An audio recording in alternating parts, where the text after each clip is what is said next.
Hi guys, welcome back to another video. I know it's been some time since I made one, but here I'm back with one of the games I've been grinding hard recently. So this is Fabled Legacy, and while us all are waiting on the new Ultimate update for Dungeon Quest, a lot of leaderboard players in Dungeon Quest have moved on to this game. As you can see, Shy at the top still, got some other people down below. Um, Yeah, so basically I'm just going to be talking about this game, showing you a bit around. Recently they did make a new map, so it is huge now. Well, here, let me turn up my graphics first. It is huge.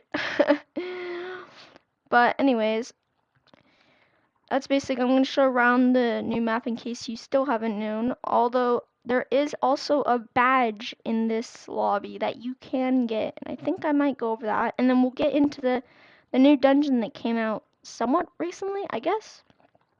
So here we have the little areas: upgrade, sell, dummies if you want to test your damage. We got some leaderboards, daily quests and weekly quests. These are really helpful because they're the only ways you gain gems, I guess. Well, besides buying gems or like codes, which are more easier ways to get them. We have re-roll, which is a really helpful mechanic in ways as if you want to, re-roll a terrible pot item you got. We got daily rewards, really useful. And now I think I'm gonna go show the badge you can get. So basically, you're gonna go up this waterfall. I think it was this.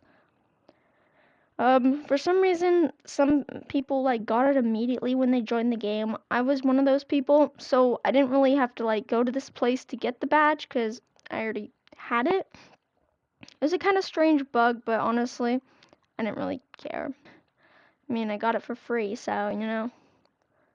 Basically, when you go up here and you're in the water and stuff, yep, this is the place. I think you just somewhere around here or something. I think just like right here, and then you get the badge or something. But yeah, that's gonna be this. And now I'm gonna basically be going over, I don't know, some of the different abilities of like bosses and stuff. Mostly on chaos. So I'm gonna say when we're in the dungeon, whether that's gonna be on normal or expert mode.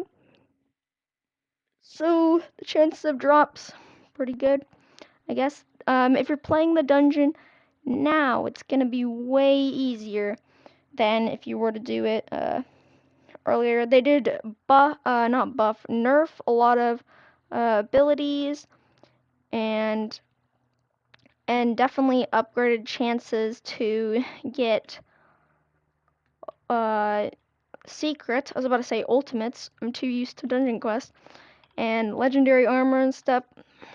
So let's just get going. Honestly, even though I have pretty much some of the best set in the game, although not like the best pots, it still takes me a while to even like just solo the dungeon. So honestly, if you're doing this dungeon, I would recommend you just go to raids because those are much easier, much faster. But if you're someone who likes a solo, go ahead and do that too. Honestly, I know some people who are like, I just like to get the dungeon done fast as possible. So, so here's the first boss, Winged Fortress Keeper. Just gonna run in. Most times you can do 2 hits before he flies off. Oh crap, I missed the first one. Warrior range sucks in this dungeon, which is bad for me, but yeah. So then you're gonna go over these crystals and kill the crystals. Yeah. 'Cause this is gonna be your like safe zone, I guess. Yeah. From this ability. Now you should like have a minimum amount of damage to be able to get it. Here's this. In chaos mode, it makes it really much smaller. In the other modes, you have way more space, like the entire triangle. But this one's way shorter. But most times you can tank the boss, or in raids, they kill it fast enough so that you don't have to go through all that. So one thing you're gonna get advice on is always kill the healer first, which is the shaman. I forgot the name. And then once you kill it, the mobs won't like regen health. Best part is the slide. Oh, sometimes buggy. So we're gonna go over here. Oh crap. That was definitely supposed to happen. All right. So we're gonna go over to kill the shaman. The hard part on this room is that there are two shamans. So mostly on solos, I go and kill one and then I go kill the other. But on most raids, you can just tank through them and not even worry about like the healing.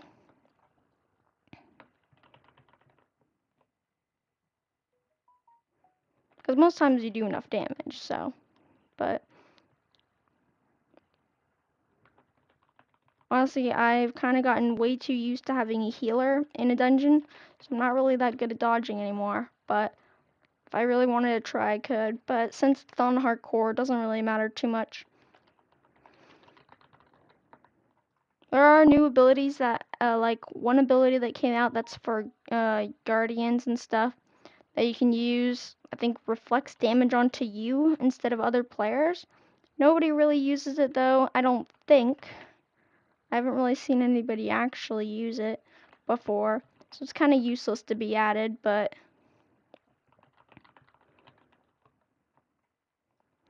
I used to before I had the set I have now, have to go and like kill all of them before I could finish off the mobs, but now that I do enough damage, now it's like, oh wow, I can just kill them.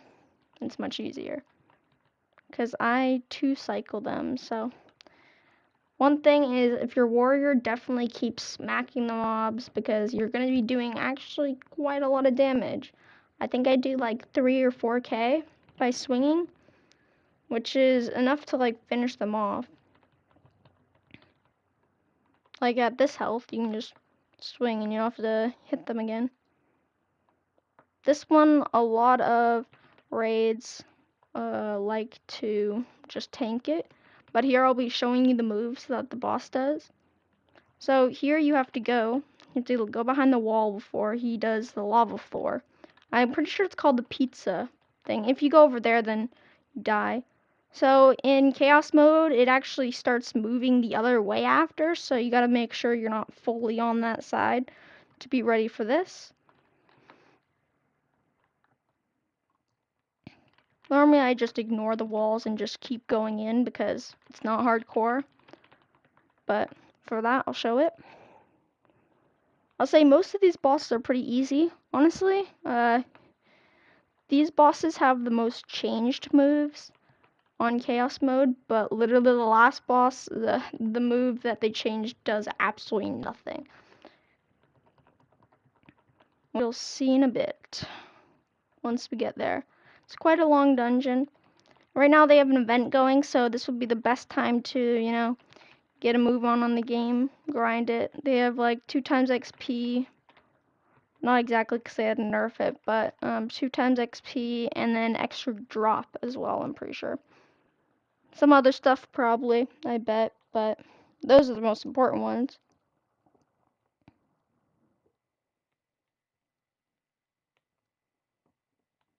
Now this room's kind of hard. I mean, everything's shooting at you. This one's the one you definitely don't want to die on because then you have to walk all the way down.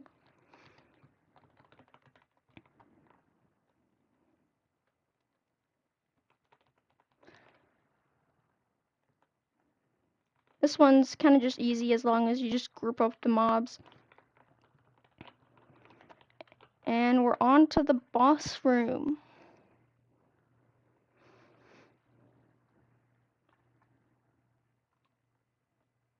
So you're just gonna go in, mostly gonna have checkered patterns. If you have a skull above your head, it means you have to kill the skull. I'm only gonna do it now because I don't have like a healer. So you're just gonna go up. Warriors are good just smacking the boss. The area that I go in is right here, although it's sometimes difficult to get in there without being hit. So if you want to have a 100% chance of like not getting hit, you might want to go on a different pattern, which I'm probably gonna do now because I don't really want to die. So I'm gonna back up and go here. See, this is the thing that changed, these walls on the side, which is kind of weird. And there we go. Went ahead and defeated it. So pretty easy dungeon, I would say. I don't think it took people too long to actually get onto like chaos scheme mode and all that, but go ahead and try it for yourself. It's a really fun game. I would recommend playing it. So that's gonna be all for this video. I didn't mean to retry the dungeon, but yeah, go ahead and check out Fabled Legacy.